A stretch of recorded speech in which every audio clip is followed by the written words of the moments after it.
Start.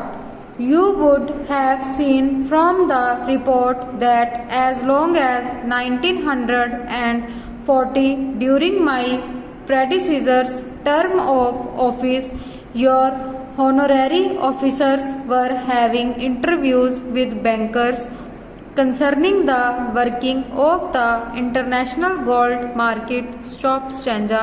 It would not, I think, be appropriate at a meeting of this sort to attempt to go into the proposals which your special committee is assured that it is being cautiously followed up by the body to which the Council has entrusted to look into the matter. Stanja. Attempts have been and are being made by the nations of the world to deal with unemployment.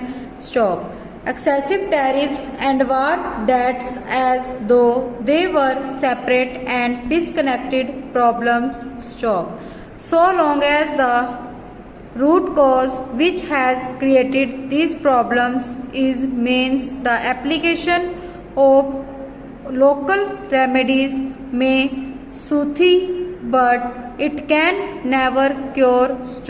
I am going to suggest to you that these are neglected problems but are in fact symptoms of the monetary machine having broken down.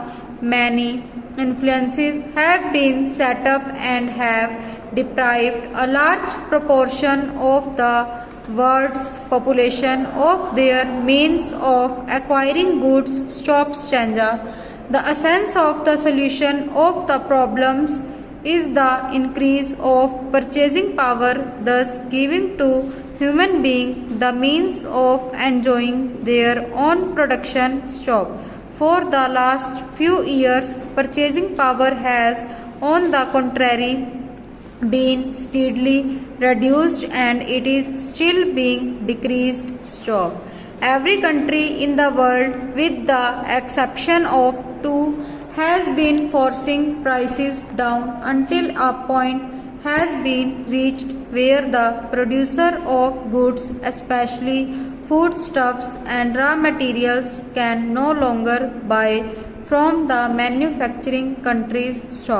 This has resulted in a lessening of production and a dismissal of man, thereby bringing about a reduction of output. It will readily be appreciated that as production has diminished, cost of production having risen, it is being spread over a smaller area. Rising costs and lower prices have meant losses instead of profits, involving a reduction of dividends to shareholders. An important committee stated some months ago that if the world continued on its present financial course, it must end in disaster. Stanja. The world has proceeded on the same course since then, and therefore we have not far to seek for the cause of our troubles.